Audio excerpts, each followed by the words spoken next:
감사와 찬송과 영광을 올려드립니다. 오늘도 새 생명을 연장시켜 주시고 복된 새날을 저희들에게 허락하시고 하루를 시작하며 하나님의 은혜의 보좌 앞으로 저희들을 불러주셔서 인도하셔서 찬송과 기도와 말씀을 듣게 하시니 아버지 감사합니다. 이 시간 하나님 앞에 나온 한 심령 위에 은혜로 함께 하시고 임마누엘로 임재하셔서 성령으로 진리의 영으로 깨닫게 하셔서 오늘 하루를 살아갈 때 꼭 필요한 영의 양식인 하나님의 말씀이 들려지게 하시고 또 마음으로 받을 수 있도록 이 시간 주장하여 주옵소서. 예수 그리스도 이름으로 축복하며 기도 올리옵나이다. 아멘.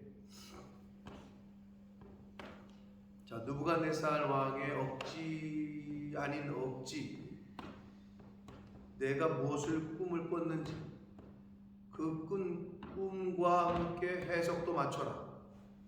일반적으로는 내가 이러이러한 꿈을 꿨는데 이게 뭔 꿈인 것 같으냐 라고 묻는 것이 일반적이거든요. 내가 꾼 꿈까지 맞추고 그 해석을 알게 하라. 자, 그러자 바벨론의 지혜자들이 역대 이런 것을 주문하고 명령한 왕이 없었습니다 라고 하자 느부갓네살 왕이 열이 받아서 저것들을 다 죽여라 라고 명령을 내립니다. 그래서 실제로 죽이기 시작했고, 성경에는, 한글 성경에는 그렇게 보기가 볼만한 저기가 없지만 원문에는 현재 완료 형태를 쓰고 있기 때문에 바로 그 앞에 있던 사람들은 이미 죽이기 시작한 거예요. 그러면서 성경은 이제 어린 나이에 한마디로 바벨론 나라의 등용이 됐던 다니엘과 세 친구들까지도 찾아 나섰다라고 얘기를 하고, 그런 과정에서 다니엘이 스스로 당당하게 담대하게 그 아리옥이라는 근위대장 앞에 나타납니다.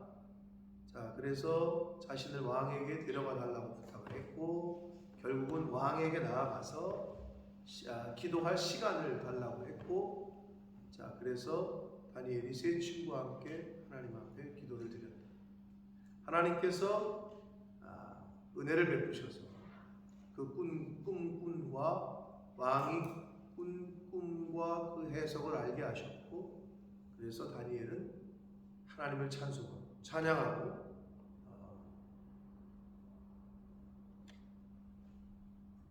하나님의 주권, 지혜와 능력과 계절을 바꾸시는 분도, 지혜와 능력의 근원도 원천도 하나님이시고, 왕들을 폐하시기도 하시고 세우시는 분도 하나님이시고, 깊고 은밀한 일을 나타내시는 분도 하나님이시고, 어두운 데에 있는 것을 아시고 생명의 빛, 영적인 빛을 비춰주시는 분도 하나님이시라. 이렇게 하나님의 주권을 찬양하는 그러한 감사 찬양을 하나님 앞에 드렸습니다. 자, 그러고 나서 이제 이어지는 것이 24절입니다. 이에, 자, 그렇게 하나님 앞에 비전, 꿈과 해석을 받고 찬양을 드리고 감사를 드린 후에 다니엘은 왕이 바벨론 지혜자들을 죽이고 명령한 아리옥에게로 갑니다. 자, 이 부분이 중요해요. 자, 아리옥이 찾아냈어요. 다니엘이 스스로 지발로 간 거예요. 스스로 지발로 걸어갔어요. 여기서도 지혜자들을 죽이라고 명령한 아리옥에게로 가서 그래요. 지가 찾아간 거죠. 네. 그런데 이제 여기서 우리가 뭘 알 수 있냐면 인간의 어떻게 보면 누구나가 갖고 있는 그러한 마음. 자, 성경은 이렇게 얘기했는데 분명히 다니엘이 자기 발로 자기가 찾아갔는데 처음 만났을 때나 지금이나, 근데 이 아리옥은 왕한테 가서 뭐라고 그러느냐, 내가 사로잡혀온 유다 자손 중에 한 사람을 찾아내었습니다. 그가 그 해석을 왕께 알려드릴 겁니다. 맞아요, 틀려요? 아리옥이 찾았어요? 아리옥이 다니엘과 세 친구들을 찾으러 나갈 때 다니엘이 스스로 나타났어요. 그리고 여기서도 꿈과 해석을 받고 나서 하나님께 찬양과 감사 기도를 드리고 나서 지가 지발로 아리옥에게로 갔다라고 성경은 이야기를 해요. 근데 왜 아리옥은 자기가 찾았다고 얘기했을까요? 아마 모든 사람이 그러지 않을까요? 직장인들은 분명히 저 사람이 기획한 프로젝트인데 내가 한 걸로 둔갑이 돼. 내 쫄따구가 기획한 프로젝트인데 이게 잘 돼. 그러니까 숟가락 얹는 사람들이 있죠. 자기의 공을 나타내려고 하는 게 기본적인 인간의 마음이에요. 왜? 또 아리옥은 너무 잘 알잖아요. 지금 왕이 그것 때문에 얼마나 민감한지, 그리고 그 꿈과 해석을 알려준 사람에게는 큰 상을 내리겠다고 한 걸 알고 있잖아요. 그런데 다니엘이 와가지고 하는 말이 여기는 안 나타나 있지만 바벨론 지혜자들을 죽이지 말고 나를 왕의 앞으로 인도하라. 그리하면 내가 그 해석을 왕께 알려드리라. 이렇게 간단하게 되어 있지만 아리옥 입장에서 봤을 때는 확신이 쓴 거야. 아, 얘가 진짜 알아냈구나. 뭔가를 이제 받았구나. 알게 됐구나를 확신이 쓴 거예요. 만약에 그 확신이 없었으면 자기가 가서 자기가 이 사람을 찾아냈고 이렇게 그런 말을 안 하겠죠. 왜? 미심쩍으면 나까지 피해를 볼 수 있잖아요. 어서 이런 걸 데리고 왔어 이놈은 이러면서. 근데 아리옥이 이렇게 말하는 거는 확신이 쓴 거예요. 자, 그러자 자기가 찾은 거 아닌데 자기가 찾았다고요. 근데 다니엘은 아리옥과 같은 마음이 우리 인간에게 많아요. 근데 다니엘의 다른 점이 이제 오늘 본문에서 드러나요. 야, 네가 진짜 그걸 알게 할 거냐? 내가 꾼 꿈과 해석을 네가 알게 할 거냐? 그랬더니 우리가 성경 읽은 대로 다니엘은 나는 내 지혜가 모든 사람보다 낫기 때문이 아니다. 이걸 알게 하시는 분은 하늘에 계신 하나님이시다. 라고 당당하게 이야기합니다. 그러니까 아리옥의 모습과 다니엘의 모습이 완전히 상반되죠. 지가 한 것도 아닌데 지가 했다고 하는 아리옥. 근데 다니엘은 자신을 아주 겸손하게 낮추고 하나님께서 하셨다 라고 하는 다니엘. 자, 이것이 이제 우리 인간 세상에서 볼 수 있는 두 가지 유형인데, 자, 하나님은 겸손한 자에게 은혜를 주신다고 했고, 겸손과 여호와를 경외함의 보상은 뭐라고요? 재물과 영광과 생명이라. 돈, 영광, 명예, 생명, 이 세 가지보다 더 좋은 게 있어요? 세상 사람들이 다 그것 때문에 지금 싸우는 거 아니에요? 돈 때문에, 영광 얻으려고. 지금 아리옥도 그거죠. 왜 이런 말을 했어요? 분명히 지가 찾은 게 아닌데 한 끗 차이긴 하죠. 가다가 발견한 게 나다 뭐 이렇게 얘기할 수 있겠지만 성경은 다니엘이 직접 갔다라고 이 얘기를 하고 있어요. 왜? 뭔가 하나 떨어질까 봐, 승진할까 봐, 돈 좀 받을까 봐, 영광을 얻을까 봐. 근데 그게 우리 안에도 있다는 거지. 이런 요소가, 아리옥의 요소가. 근데 아리옥의 요소는 처음에는 그럴듯하게 보일지 모르고 그게 똑똑한 사람처럼 보일지 모르나 하나님 앞에서 겸손한 자가 재물과 영광과 생명을 얻습니다. 네. 근데 그거를 일단 아리옥과 다니엘의 측면에서 우리가 오늘 본문에서 볼 수가 있습니다. 그리고 다니엘이 뭐라고 말합니까? 바벨론 지혜자들을 죽이지 말고. 그 어린 다니엘이 이게 스케일이 달라. 자기 목숨이 지금 풍전등화인데, 아니 솔직히 따져서 남의 나라 지혜자들이 죽건 말건 자기랑 무슨 상관이야. 그런데 바벨론 지혜자들을 죽이지 말고 하고 다니엘이 그들까지 긍휼히 여기고 불쌍히 여기는 마음이 있었다는 거죠. 그러니까 좀 남달랐으니까 하나님이 다니엘을 선택하셨겠죠. 이게 통이 커. 이게 스케일이 다른 거죠. 여러분 맨날 은혜 달라고 하는데 하나님 은혜 주고 싶어 하시지. 근데 어때? 이놈의 준비된 그릇이 밴댕이 뭐만해? 요만해. 주고 싶어도 못 주는 거야. 내가 준비된 그릇이 좀 다라이 같아야지, 쉽게 말해서. 그래서 양동이로 물을 부어도 다라이는 끄떡없잖아요. 담아 이거를. 근데 요만한 사발이야. 은혜를 달라고 하자 하나님이 옛다 은혜 받으라고 홀라당 뒤집어집니다. 아니 받을 만한 그릇이 안 되는데, 준비된 그릇이 없는데 어디다 담을 거냐는 말이에요. 다니엘이 마음의 넓이가 좀 남달랐던 것 같아요. 그래서 그런 내용들이 이제 계속 나옵니다.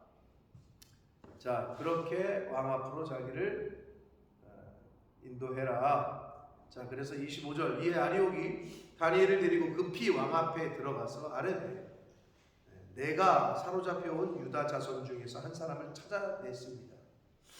이거는 사실은 아니죠.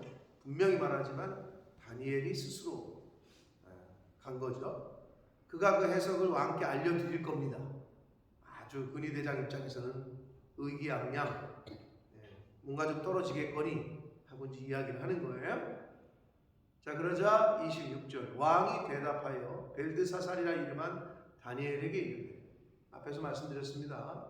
잡혀온 포로들의 이름을 다 옛날 우리 창시 개명한 것처럼 이스라엘의 이름, 본래 이름을 쓰지 못하게 하고 바벨론식 이름을 갖게 했단 말이에요. 그러니까 다니엘은 벨드사살이라고 그들이 불렀는데, 벨드사살이라고 이름한 다니엘에게 이르되 왕이 묻습니다. 내가 꾼 꿈과 그 해석을 네가 능히 내게 알게 하겠느냐? 라고 묻습니다. 그러자 27절, 다니엘이 왕 앞에 대답하여 이르되 예, 제가 해석과 꿈을 알려드리겠습니다 라고 말할 수 있으나, 지금 다니엘은 왕이 물으신 바 은밀한 것은 지혜자나 술객이나 박수나 점쟁이가 능히 왕께 보일 수 없습니다. 바벨론에 있는 어떠한 지혜자건 어떠한 신이 되는 사람이건 어떠한 능력이 있는 사람이건 간에 그거를 보일 수 있는 사람은 없습니다 라고 먼저 이야기를 하고 선을 긋고 나서 오직 원웨이야, 오직 한 분, 오직 예수, 오직 한 분밖에 없는데 오직 은밀한 것을 나타내실 이는 하늘에 계신 하나님이십니다 라고 말합니다. 자, 다니엘은 지금 자기 목숨이 사느냐 지금 죽느냐 사느냐 하는 문제 가운데 있는데, 그 왕 앞에 포로 신분인 어린 다니엘이 찾아 들어가서 아주 담대하게, 아주 침착하게 그 왕에게 하나님을 증거하고 있어요. 그러니까 어떠한 환경과 상황에 놓이든지 간에 하나님을 드러내고 하나님의 영광을 높이고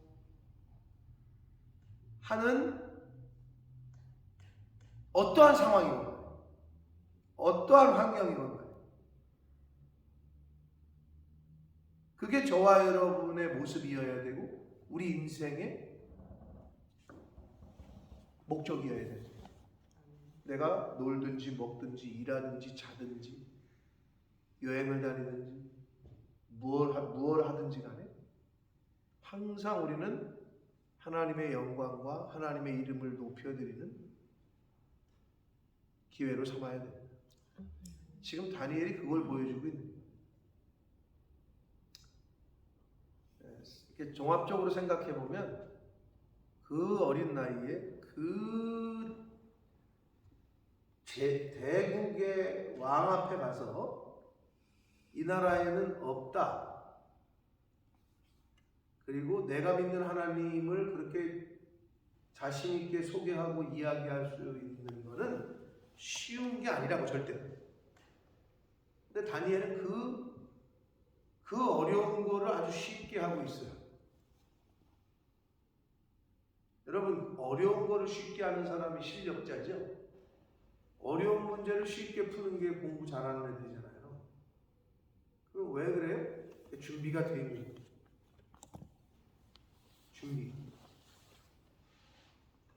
준비가 돼 있기 때문에 어떠한 상황에 처하더라도 그게 드러날 수 있는 거예요.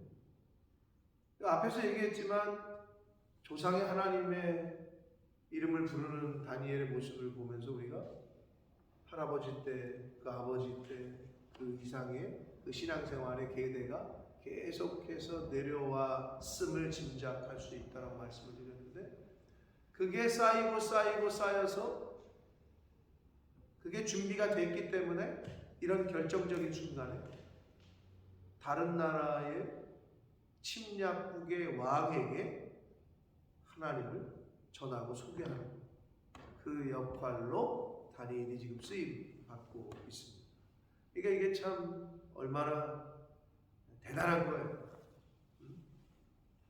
오직 은밀한 것을 나타내신 이는 하늘에 계신 하나님이시다. 그가 느부갓네살 왕에게 후일에 될 일을 알게 하셨나이다.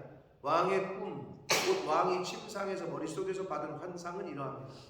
자, 여기서 왕의 꿈, 곧 왕이 침상에서 머릿속으로 받은 꿈은 이렇습니다라고 왜 안 했을까요? 왜 안 했긴요. 앞에서는 왜 꿈이라고 그랬고 뒤에서는 왜 그걸 환상이라고 받아서 한글이 썼을까요? 원문이 다르기 때문에 그래요. 자, 느부갓네살 왕의 입장에서는 자기가 꿈을 꾼 게 맞아. 근데 그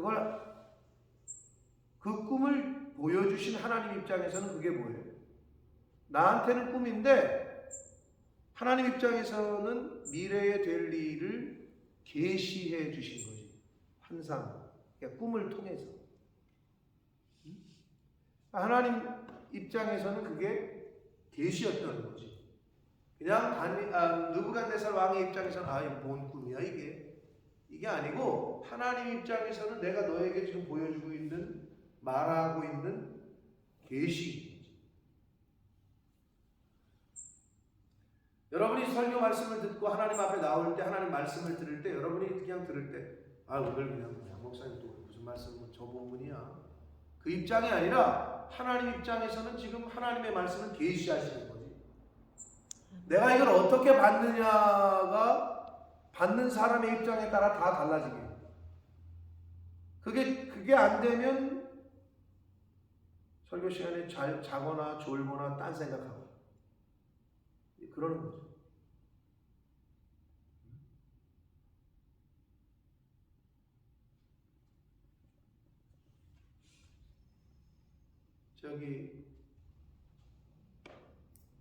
왕이 또는 대통령이 주재하는 시간에 존다 그러면 어떻게 되죠? 졸 수도 있죠. 그죠? 근데 졸다가 옛날 같으면 어떻게 됐을까? 죽기도 했겠죠. 왕이 저거 죽여라. 오늘날 그런 데가 있을까요, 없을까요? 있어요. 어디죠? 네, 뉴스에서 한번 나왔잖아요. 김정은이가 주재하는 어떤 회의에서 누가 졸아가지고 바로 그냥 졸면 죽어요. 졸면 죽는다고 그냥. 근데 영적으로 생명의 말씀이, 하나님의 말씀이 계시되는데 존다. 영이 죽어요. 영이 죽는 거예요. 그냥 하나님의 말씀으로 내가 받으려고 그런 마음의 자세와 귀를 여셔야 돼요. 여러분, 어떤 주의 종이 오든 여러분이 어디에 가서 예배를 드리거든 이단이 아닌 이상이야 하나님 말씀을 들으실 때는 그 시간이 나에게 주시는 계시의 말씀으로 알고 그러한 자세로 들으셔야 될 줄 믿습니다. 판단하지 말고 저분은 어느 교단 목사래, 어느 신학교래, 뭐래. 그걸 왜 자기가 판단하고 하겠어? 이단이냐 아니냐만 분별이 되면 하나님이 보내신 종으로 알고 하나님의 말씀으로 받으셔야 되는 게 그게 복이에요. 그 사람. 근데 그게 잘 안 되지. 자, 분명히 느부갓네살 왕의 꾼 꿈인데 머릿속으로 받은 환상은 이렇습니다 라고 얘기를 하고 있다고. 느부갓네살 입장에서는 그냥 꿈인지 모르나 하나님 입장에서는 보여주신 계시요 환상이라는 겁니다. 그래서 29절 왕이요 왕이 침상에서 장래일을 생각하실 때에 은밀한 것을 나타내시는 이가 하나님께서 장래일을 왕에게 알게 하셨습니다. 이제 느부갓네살 왕이 이 제국을 어떻게 이제 치리하고 이끌어갈까 이런 생각을 하고 있었던 거겠죠. 그러자 하나님께서 그 미래의 장래일을 왕에게 알게 하셨는데 30절 내게 이 은밀한 것을 나타내심은 내 지혜가 모든 사람보다 낫기 때문이 아니라. 굳이 이런 말 안 해도 되는데 우리 다니엘은 굳이 하고 있어요. 겸손이죠. 다니엘의 겸손. 내게 이 은밀한 것을 나타내심은 내가 잘나서가 아니라 내 지혜가 다른 사람들보다 낫기 때문이 아니라 오직 그 해석을 왕에게 알려서 왕이 마음으로 생각하던 것을 왕에게 알려주려 하십니다. 이 말이 뭐예요? 나는 오직 그냥 전달하는 통로일 뿐이다. 나팔을 부는 그냥 입일 뿐이다. 자신은 그냥 하나의 도구다. 이 얘기를 하고 있는 거죠. 저와 여러분의 인생에 하나님 앞에서의 자세가 이러해야 될 줄 믿습니다. 그냥 우리는 도구일 뿐이야. 도구는 주인이 쓰시기에 편하면 돼요. 그렇게 잘 쓰다가 망가지면 어떻게 해요? 주인이? 새 것으로 또 쓰지. 그냥 도구야. 여러분 아무리 비싼 도구도 주인이 쓰기에 불편하면 어떻게 해요? 안 써요. 여러분 아무리 비싼 옷이라도 여러분이 입었는데 불편해. 아무리 비싼 신발이라도 신었는데 불편해 발이. 근데 명품 구두가 아니라 시장에서 사온 구두가 편해. 편한 걸 신는 거지. 도구는 주인께서 쓰시기에 편합니다. 여러분 아무리 똑똑하고 많이 배운 사람도 사장이 볼 때 같이 좀 데리고 다니고 쓰려고 했는데 이거는 사장이 볼 때 불편해. 그럼 어떻게 해? 그 사람 안 쓴다니까. 당연한 거 아니겠어요? 하나님 보실 때 하나님의 쓰시기에 좋은 사람이 어떤 사람일까요? 겸손하고 순종하고 정직하고 하나님 두려워할 줄 알고 그런 사람은 당연히 쓰지 않을까요? 근데 지가 지 잘난 척, 지 똑똑하다 그러고 순종은커녕 그러면 아무리 세상에서 많이 배워도 소용없다. 근데 이게 다니엘의 아주 왜 다니엘인가 라는 거를 지금 잘 보여주고 있는 거예요.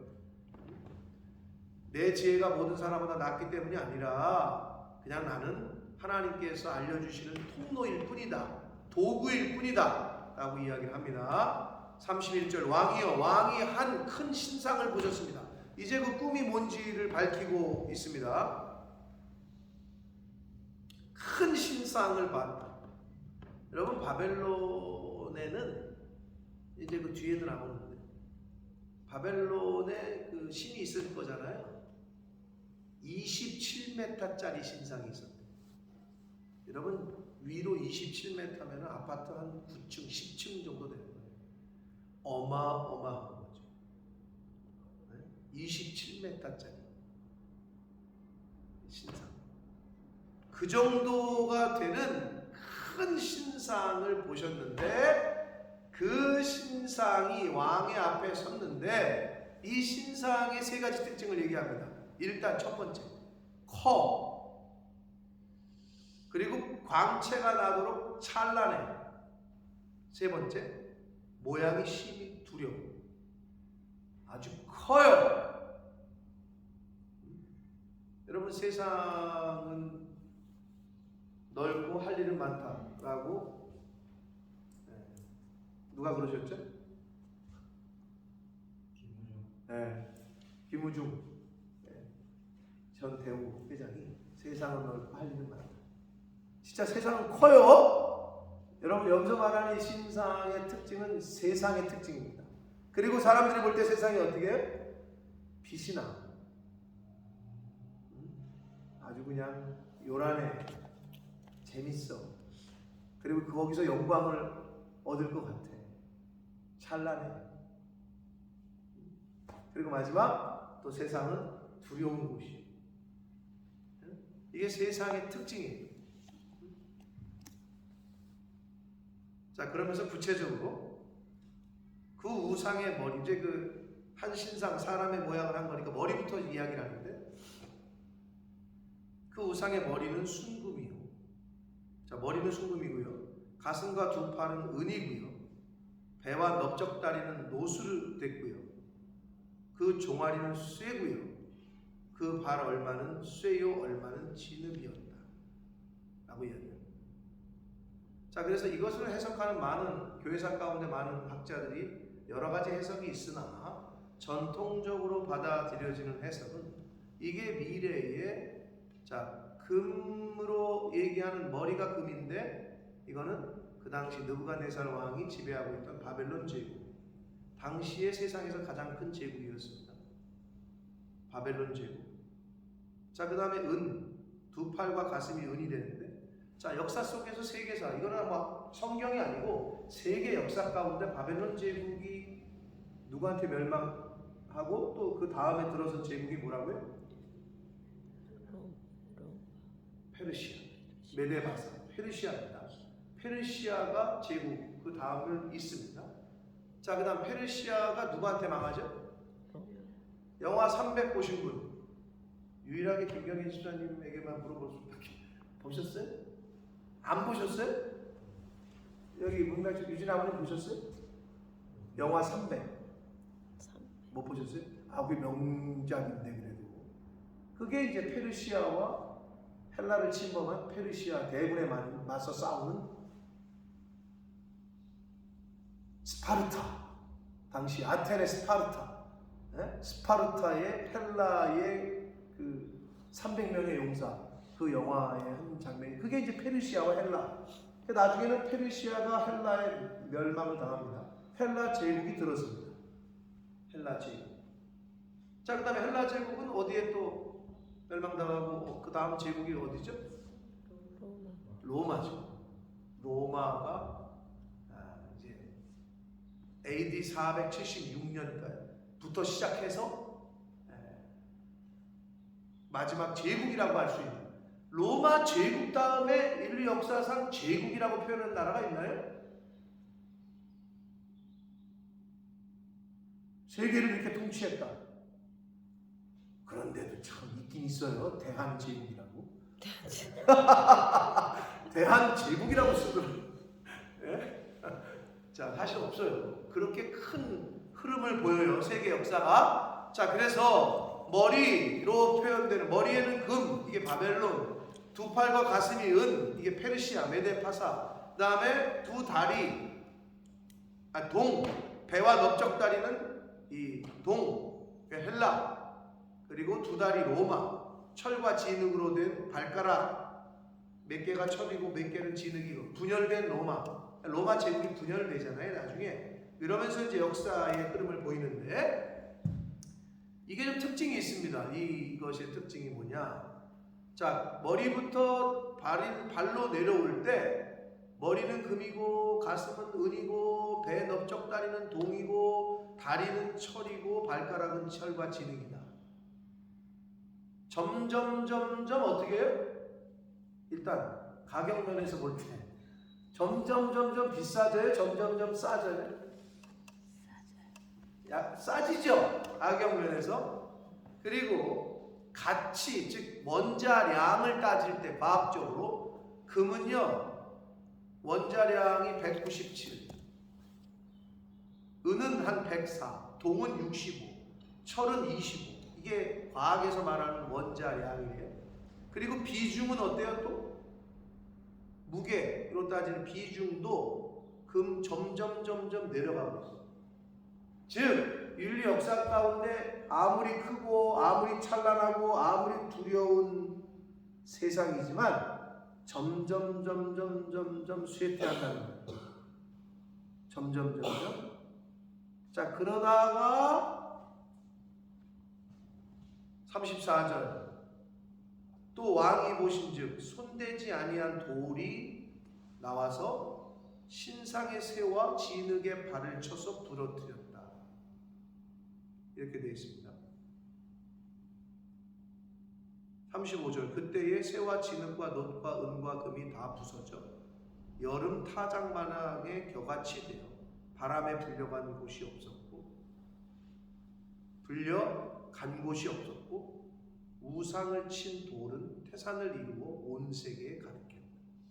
자, 여기 한 돌이 나타나요. 이 돌의 특징은 손대지 아니한 돌이야. 말 그대로 그냥 원석 같은 거죠. 사람이 손대지 아니한 돌. 추측하건대 교회를 오래 다니신 분들은 충분히 신학교를 안 다녀도 이 돌이 어떤 돌이에요? 예수 그리스도를 상징한다라고 느낌이 오실 텐데 성경을 많이 읽으신 분들은 여러 군데 예수님을 돌로 비유한 거를 기억나시죠? 기억나는 성경 구절이 있어요? 네, 모퉁이 돌. 코너스톤. 모퉁이 돌이 예수 그리스도를 상징합니다. 이사야 28장 16절에는 보라 내가 한 돌을 시온에 두고 기초로 삼았으니 라는 말씀이 있어요. 한 돌을 시온에 두어서 기초로 삼았다. 기초돌로 삼았다는 거예요. 자, 베드로전서 2장 4절과 6절에 베드로 사도는 또 이런 비유를 합니다. 보배로운 산돌이라는 표현이 있습니다. 보배로운 산돌. 그러면 예수님 자신은 어떻게 얘기했느냐? 예수님께서 마태복음 21장 44절에 이 돌 위에 떨어지는 자는 깨지겠고 이 돌이 사람 위에 떨어지면 그를 가루로 만들어 흩을 것이다. 오늘 다니엘서 2장에 있는 말씀과 거의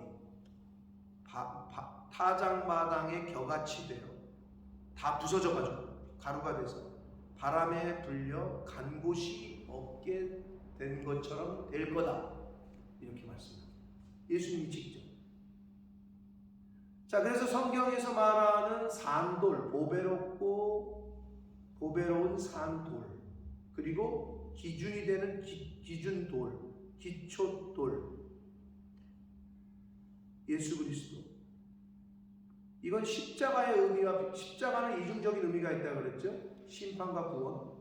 기준이야 그게. 십자가를 내가 받아들이느냐 거부하느냐에 따라서 어떤 사람에게는 십자가의 도가 누구에게는 미련한 거예요? 멸망당할 사람들에게는 미련해. 저거 왜 십자가를 저도 있고 십자가만 맨날 저것들 저 교회 다니는 것들 저거 이렇게 미련해. 그들에게는 미련해. 멸망당할 사람. 그러나 구원을 얻는 우리에게는 뭐야? 하나님의 능력이야. 그것처럼 이 돌의 의미는 어떤 돌이 있느냐? 어떤 의미냐? 산돌이야. 이 돌을 내가 예수 그리스도를 믿으면 살아. 생명을 받아. 근데 믿지 않으면 어떻게 돼? 멸망이야. 이 돌이 다 부숴버린다니까. 자, 그래서 이 돌은요, 여기 우상을 친 돌 이러잖아요. 믿지 않는 사람에게는 그 돌이 가루로 만들어버려. 그러나 믿는 우리에게는 보배로운 산돌이야. 생명의 돌이야. 그런 이중적인 의미가 있다. 결국은 금, 은, 동, 철, 진흙으로 대변이 되는 비유가 되는 세상의 그 어떤 제국도 결국은 쇠퇴해서 결국에는 예수 그리스도 이 땅에 오실 때 다 온데간데 없이 사라질 거다. 그러나 우상을 친 돌은 태산을 이루어 온 세계에 가득했다. 하나님의 나라가 세상에 충만할 것을 이렇게 비유적으로 말씀을 해주시고 있습니다. 여러분, 지금 우리가 살고 있는 이 세상은 점점 쇠퇴하고, 아무리 크고 아무리 찬란해 보이고 아무리 두려워 보이지만, 예수 그리스도 이 땅에 재림하실 때 예수 그리스도의 발 앞에 다 무릎을 꿇고 온데간데 없이 다 사라지고 오직 하나님의 나라가 온 세상에 충만하게 될 줄 믿습니다. 그것이 성경에서 말씀하시는, 처음부터 끝까지 말씀하시는 계시다, 우리에게 알려주신 바다. 다니엘 2장에서 다시 한번 언급을 해주시고 있습니다.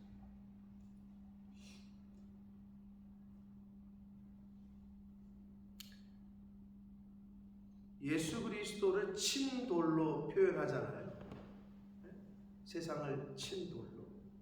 이거를 이제 우리가 흔히 말하는 원시복음이라고 하는 창세기 3장 15절에 여자의 후손 예수 그리스도가 뱀의 후손의 머리를 깨뜨릴 거다. 요게 이제 복음의 원시, 우리 처음 어떻게 보면 복음 거기 출발점이라고 표현하거든요. 원시 복음이라고. 여자의 후손인 예수 그리스도가 사단의, 뱀의 후손인 이 머리를 부술 거다, 깨뜨릴 거다. 일맥상통한 말씀이죠. 우상을 친돌, 세상을 가루로 만들어 우상을 쳐서 다 부서뜨리는 예수 그리스도를 통해서.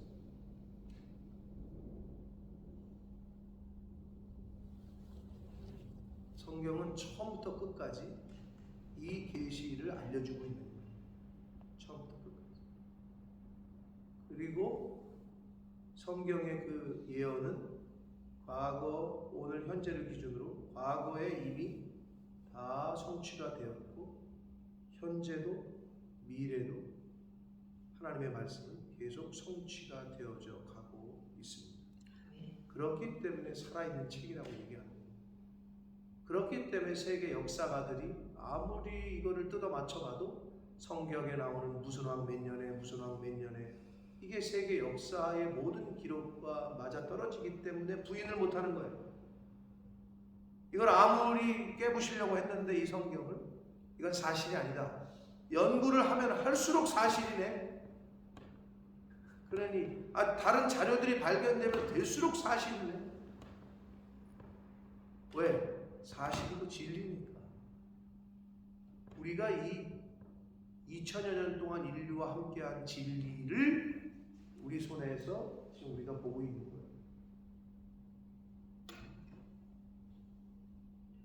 그러니 이 말씀을 듣지 않고 읽지 않고 묵상하지 않고 배우지 않으니 사람들이 알 수가 없는 거죠.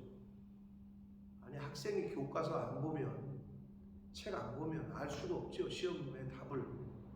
똑같아요. 인생의 죽음의 문제, 인생의 생로병사, 모든 문제, 인생의 시작과 끝이 여기 다 있는데, 끝 이후의 이야기도 여기 있는데, 그걸 읽지 않으니, 보질 않으니 알 턱이 있는. 바라기는 이 생명의 말씀, 리빙 바이블, 살아있는 책이라고 하는 이 말씀을, 이게 생명이라니까. 어떤 의미, 판사에게 있어서의 생명은 뭐예요? 법전이죠. 판사에게 있어서의 생명. 판사가 법전을 모른다. 법전이 없다. 법전을 읽지 않는다. 헌법을 읽지 않는다. 도태되고 그 판사는 직무 정지를 당한다. 판사 시험을 통과했는데 이 사람이 판사 업무를 하는데 보니까 이거 법을 모르네? 그럼 어떻게 해요? 배제를 시키죠, 직무에서. 그렇죠? 우리도 똑같다. 아니 한 번 사법고시 패스돼서 법원 판사로 임용이 되면 그 다음부터 법정을 안 봐요? 안 볼 것 같아요? 더 열심히 보지. 도태되지 않고 올바로 판결하고 하려면, 그죠? 자, 우리가 예수 믿고 그게 기본 구원을 받았어요. 그럼 이제 땡이야? 나 구원 받았으니까 됐지 뭐. 어떻게 된다?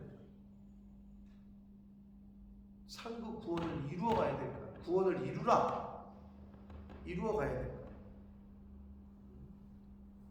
그러니까 우리가 하나님 앞에 부르심을 받는 그날까지 이 세상에 있는 동안에는 열심히 읽고 열심히 듣고 열심히 배우고 열심히 행해서 내가 행한 대로 갚아줘요.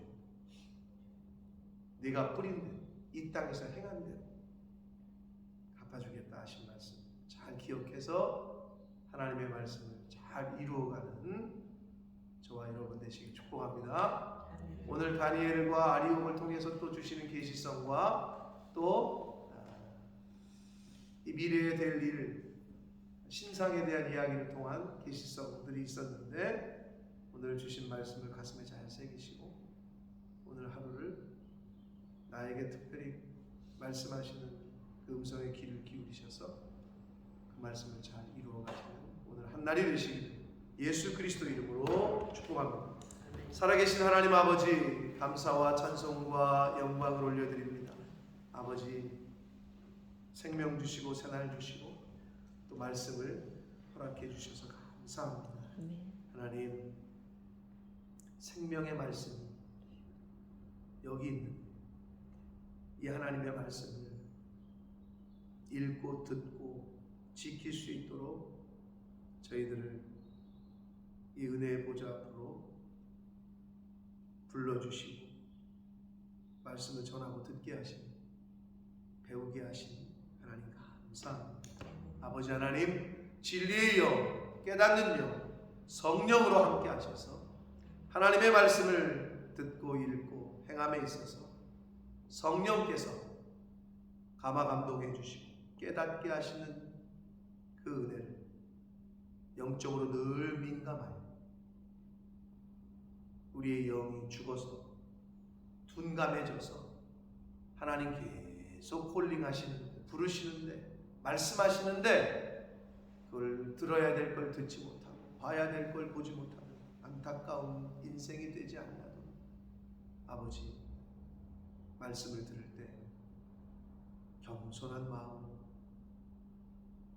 하나님의 음성인 줄 알고 그렇게 들을 수 있는 저희들의 자세, 저희들의 삶의 태도, 그러한 신앙생활 할 수 있는 저희들 모두가 되는 주님 은혜 내려 주옵소서. 예수 그리스도 이름으로 축복하며 기도 올리옵나이다.